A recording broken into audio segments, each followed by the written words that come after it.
Hey babes. All right. So this week's post is going to be on how to have a successful semester. I'm going to focus a bit on like how to start your semester off right, as well as just things to do throughout your semester in order to have a good one. First, I'm going to cover two things. Bare face today, thanks to Lush. Highly recommend using their products. My skin loves them. Clearly, I want more makeup in days because I don't need to with my skin looking like this. It's so great. So I recommend checking out their face masks because they're great. The other thing is my friend Garrett has started a blog, and if you like the things that I've been posting, then you will love the stuff that he's going to post. He had his first post today. I will link it below, the link to the video, or under the video in the post. It's GarrettMorales.com. This week's post was just kind of like about the importance of taking care of yourself and you and loving yourself and just taking care of yourself in general. And it was so beautifully written, and it's a great topic, and it's not necessarily the same old song and dance. You know, every time you read about self-love, it's kind of the same thing over and over again. His is a little different in there, so I like it. So anyway, I'll link that. Definitely recommend checking it out. And that takes care of the miscellaneous stuff, and so we'll move on to today's post. The reason I'm doing another video is because, one, I liked the format last time, and two, it's so much easier to do a video when you have a lot to cover, because it would have taken me a while to write all this out and then do all the editing and all of that. So I'm just doing one take on the video. I'm going to post it. So yeah, sorry if I'm talking really fast and you can't understand me, because that is my life, but I will try to be a little bit slower. All right, so I've kind of broken down my recommendations on just how to have a successful semester into kind of three parts, like a general, a class specific, and then just a U section. So I'll start with the general stuff. Start off, like for me, I live in an apartment, so I'm home for break right now. My apartment is how I left it. I tidied up a bit, but not much. It's kind of a mess for me packing to come home. So when I go back, it's going to be exactly how I left it. So the first thing I'm going to do is I'm going to deep clean my entire apartment. I'm going to organize everything, and it's going to be spotless. I recommend doing that as frequently as possible. Just keeping your space clean because you feel so much better. I know for me, it just isn't relaxing to be surrounded by a mess. Like, it's not like it's gross. I don't leave like food or plates and stuff around, but like all my textbooks went up on one side of my bed, and the next thing you know, my desk is covered in random crap, and it's just, everything's cluttered, and it's not clean, and it makes me feel disorganized, and then I don't have a place to do my homework, and it's not a good feeling. So I try to use Sunday as my day to kind of get my life together, and that's usually when I do my cleaning and my grocery shopping and anything like that. So my recommendation is to get organized and get clean before you start the semester off.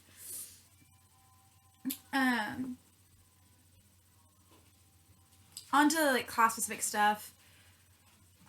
So the first thing you do before you start a semester is you register for classes. And so for me, having a successful semester starts with that, with my registration. And before I go into registration, I think about my previous my already existing obligations outside of my classes.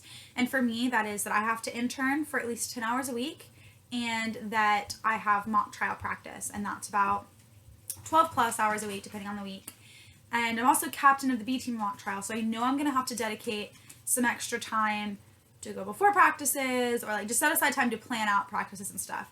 So those three pieces of my commitment that I know exist already. Mock trial practices, the times are set. Tuesday, Thursdays they start at, or Tuesday, Thursday, Sunday starts at 7. Sunday's different, but Tuesday and Thursday starts at 7 p.m. So during my week, I have to keep that in mind. Last semester, I had a Monday, Wednesday, Friday class schedule. So I went to class Monday, Wednesday, Friday. I interned Tuesday, Thursday, and had mock trial practice Tuesday and Thursday nights. But depending on the week, practice can go kind of late. And so I would go to practice late, and then I would run out of time to do assignments when I got back, because I'd be so tired. I wouldn't want to do assignments when I got back from practice. And then I'd have classes first thing the next morning. So that structure didn't work for me. So because of my pre-existing obligations, I am shooting for a Tuesday, Thursday class schedule, so that I'll have classes from 10 to 2, like somewhere in that range, because that's my productive time during the day. Like by 4 p.m. I'm done with productivity, like done. Nothing's getting, like I could do assignments, but I'm not gonna absorb any information. Like I couldn't pay attention in class, my life depended on it. So from 10 to 2 is kind of my productive area. So Tuesday, Thursdays I'll have class in that time zone. Hopefully I still have to rearrange my schedule. And then I'll have practice from 7 forward. So I'll have that time between my classes and practice to nap, just a quick 30-minute nap because those are my life. And then do some assignments. That leaves Monday, Wednesday, Friday open for interning, and I'll probably only intern 2 days a week. So I'll have 1 day a week that's open. And I'll use that and then the time outside of my internship on those days to do assignments, to get ahead on stuff, whatever, run errands, whatever it is I need to do. And it also works because I have tournaments on the weekends. So this way I'm not missing classes on Friday or Monday, which was a huge problem last semester for me. I got behind in my classes because I wasn't there. So that's what works for me. So figure out what schedule would be the best for you. Think about your productive times a day. If you don't wake up until 10 and don't want to get out of bed until 11, don't take an 8 a.m. But if you are done with doing stuff by 4, don't take a 6 p.m. Because there's no reason in registering for a class that you A, know you're not going to go to, or B, know you'll go to, but you won't absorb any of the information from because you're zoned out or you're tired or whatever. So figure out the times that work best for you, figure out the days that work best for you, and shoot for that. And so from there, the next thing as far as classes go would be getting all of your syllabus for each of your class, so your syllabi. And what I do with that is I talked about this in my time management post from the beginning of last semester, I guess, when I started the blog. So I checked that out to get more details about how to do this, but I basically make a giant to-do list with all of my assignments from all of my classes in order by due date. And so that's just basically my master to-do list for the entire semester, and I use it for planning out when I'm going to do my assignments and all of that. And so I make that, and then where that comes into play is I also have a planner. And so Sundays typically when I'm getting my life together, so running errands and cleaning and getting ready for the week, I will get out my planner and get out my assignment sheet, and I'll look and see what assignments I have for that week. And let's say an assignment's due Friday, and it's not that time consuming, it'll maybe take me an hour and a half. So I'll probably write it down on Wednesday for the day that I want to do it, because I have time to do it on Wednesdays and I want to get it done in advance in case it's more time consuming than I anticipated. So I'll write it on Wednesday so it'll be done and out of the way before Friday rolls around. If I have an assignment that's due Tuesday night, then I'm going to put it on Monday so I can finish it first thing on Monday so that's good to go. So I plan out my week on Sundays basically. Additionally, with my planner, the only things I write in advance in my planner are hard dates. So doctor's appointments, advising appointments, tournament dates, game days, practices, things that I know that are going to be happening. I guess work hours. If you have a fluctuating schedule, I would definitely put that in. Those all I put in. This is not my planner, but I have it for an example. I will put it in at the top of the day. I'll just write it all in, so that I know that those things are happening, and I'll put the time that they happen and all of that. So, but then I don't really fill anything else out in my planner until I get to that week. And then I fill it out based on when I want to do each assignment. That's the way that using my planner works best for me. Some people like putting their due dates in their planner. Some people like putting their due dates in and then writing the assignment for days in advance. I personally don't like that because my planner gets too cluttered. And then I don't see an assignment until the due date rolls around, if that's all I write in there. So I'm not doing things in advance. So that just didn't work for me, but whatever works for you is what I recommend going with. Also, on really busy weeks, I will use my Google Calendar. If it's a slow week, I don't really need to because I have plenty of time to do stuff. But if it's a busy week, like I have a tournament that weekend, it's midterms, and I have an essay due, and whatever's going on, if it's a busy week, then I'll use my Google Calendar, because then it has me, gives me the ability to not only say, okay, well, I have these 7 things that I want to do today written in my planner. I think about each thing and I say, okay, well, I'm writing this essay. It's a short essay, but with editing and stuff, it'll probably take me about an hour and a half to finish. So I'll put it in for an hour and a half. I need to go to the grocery store today, so that's going to be an hour. I need to go do this or do that assignment. I give each thing an amount of time that it'll realistically take to do. And I put in my classes, and I put in my practices, anything that I have to do that day when I'm really busy, I put it all in for the amount of time that it's going to take, because then I can visually see how much time I have and move things around. Like if I have too much planned for Monday, and based off the stuff I have planned, I know that it's too time consuming to finish it all on Monday, then I can move it around to Tuesday, and it keeps me from last minute getting down to the wire and being like, oh my gosh, I can't finish this. What do I need to move around to make this happen in time? I know in advance, okay, that assignment's due Wednesday, but I'm not going to be able to get to it until Tuesday night. So I'm going to have to move it over and know, like, I know for sure that I'll have time to do it, and I know exactly the time slot that I will be doing it. So like I said, I don't need to do that when I'm not busy, but when I'm really busy, it's a lifesaver. I'm trying to think of what else. Oh, as far as classes go, to do well, I really recommend going to office hours and going to tutoring. Office hours are great, for one, because you can get help with the material. So for like a math class, go each week and get help on the homework problems that you're not sure about. If it's in like a writing class, go before each essay is due and take a rough draft to your professor and say, hey, this is what I have. What do you think? What are some changes that you think I can make? Because one, you're going to get great advice on how to fix your essay in a way that they'd like to see it. Hint, hint, when they grade it, if you've made those changes, you're going to get a good grade. But also the professor is seeing the effort that you're putting in. They're seeing that you're taking that extra step to go into those office hours, get to know them better as a person, but also get the help that you need. They're going to know your name, they're going to know your face, they're going to get to know you as a person, and they're also going to see that effort that you're putting forth. And if it comes to the end of the semester and you are half a point away from an A or a B, or if you're half a point away from that letter grade, it's so much more likely that they will give you an extra credit assignment, or they'll do something to help you get there if they know that you've put in that effort. If they don't know who the heck you are, you're just a name on their roster, they're going to be less likely to do that. But it also gives you the added advantage of getting the help that you need in your classes, and everyone needs help with stuff. And even if you don't need help, it helps you be better. Like with writing, you may be a great writer, but obviously writing is slightly subjective. So if you go talk to your professor, he or she is going to give you recommendations based off their preferences, which will then help you just do better in the class. There's nothing bad comes of you taking the time to go to office hours. So do it. I also recommend going to tutoring. I feel like a lot of people are hesitant to do this because it has a bad stigma to it. Like back in grade school, I remember everyone was always like, if you go to tutoring, that must mean you're bad at a subject. Like, gross.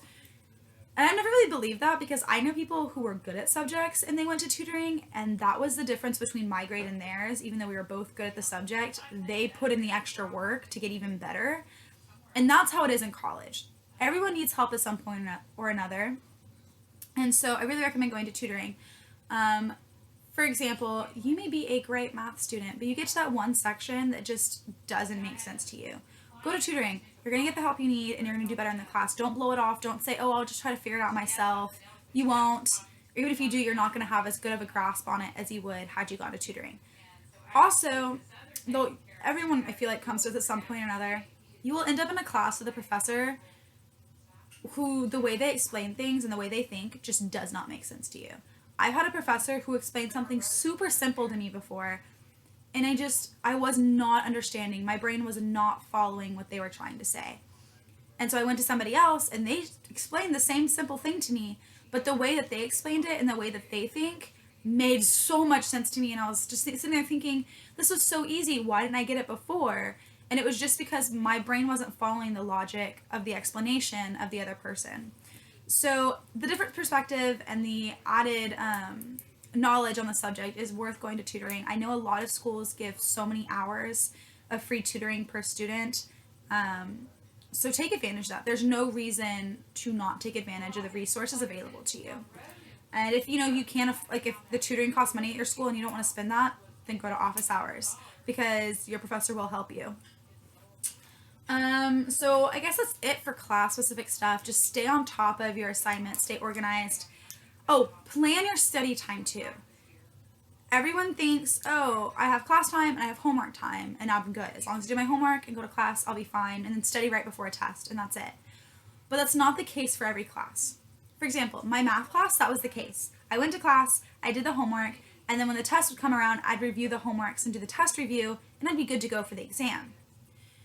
For my Spanish class, on the other hand, doing the homework and going to class was not enough. I needed to be studying vocabulary outside of class multiple times a week. I needed to have been doing additional exercises from the book. I should have been studying more. And that really hurt me because I didn't take initiative and do that, and I didn't know that I should be doing that. And so you need to really analyze each class and figure out which classes you are going to need to put in that extra study time for, because it makes a huge difference in your grade and in your absorption and understanding of the material. So make sure you plan that study time too. Additionally, when you're planning out your schedule, you need to plan time for yourself. You need to plan time for fun, for a social life, to distress and relax, because it's so easy to get caught up in the stress of school and going from assignment to assignment, deadline to deadline to deadline, and you don't take time for yourself. And the flaw with that is that you are going to burn out and you will crash and burn mid-semester. And that's not going to be good for your grades. And you're going to feel miserable. And when you are stressed out, you get sick, and then you're going to get behind in your classes. Nothing good comes from that. So just take some time for yourself, once or twice a week at least. If that means that on a Thursday night you're gonna say at 6 p.m. I'm done with assignments, I'm gonna cook my favorite meal and watch my favorite movie and have some me time, then you do that. Go to bed early. If that's how you treat yourself, go to bed early. Enjoy that. Do whatever it is that you need to do to relax and distress and treat yourself right. Sorry, my mom has people over, so it's a little loud. Just do whatever it is that you need to do to relax, because your emotional and mental health is just as important as your grades are. And so make sure you are prioritizing those and planning for those things just as you would your assignments. I also, the way that I kind of balance these two things out is I will use my fun as a motivation to do my assignments and to keep myself from procrastinating, because I'm the worst at procrastinating. So for example, if I want to go to the movies with my friends, I won't let myself go until I finish my to-do list. Or, for example, my friend texted me Friday afternoon and said, hey, do you want to go to a party tonight? I had an essay due on Monday. I had all weekend to write it. But I knew if I went out, I would have it in the back of my mind. I'd be stressing about it, and then I'd have to wake up early Saturday to do it, and it just wasn't worth it. But I did want to go out. And so I told myself I can go out if I finish a third of my essay in the next 2 hours, and then I can get ready and I can go. And that's what I did. And that helps me kick procrastination because it gives me more of a deadline. When your deadline's Monday, you don't want to start on Friday. But if you have, I have a deadline for a third of it tonight at 8 or at 10 or whenever I want to get ready, then it gives you an incentive to go ahead and just start. And once you start, you'll get the ball moving, and you'll just like get on the roll of doing it, and you won't you'll get caught up in your essay or whatever it is you're working on, and you'll get it done, and then you'll still get to go out and have fun, and you won't be as stressed about it, and you won't have to wake up early the next day because you're stressed about finishing it. And so it's great to not have to be stressing about whatever it is that you skipped doing to have fun while you're having fun, because then it takes away from the fun and the relaxation of it. So just stay on top of your personal life, like keep your place clean, like take some time to get yourself together each week. For me, that's a Sunday. For some people, that's Monday. Whatever it is, just take some time to get yourself together and get organized for the next week. Stay on top of your assignments. However you need to stay organized and manage your time, do that. Those are just the ways that work for me. And then make sure that you're taking time for yourself, because you will keep yourself from burning out, and you will keep yourself motivated to do well throughout the semester. If you burn out, you're just going to, like I said, crash and burn, and you will not do as well in the long run. You will be dragging across the finish line rather than having paced yourself and being able to jog across the finish line. So I hope that these suggestions help. I hope that they get utilized in your life, and that they actually do help, and that you have a wonderful spring semester. With Christmas break on, the semester is going to be rolling out faster than you think. So the best of luck to you, and go out there and conquer, babes.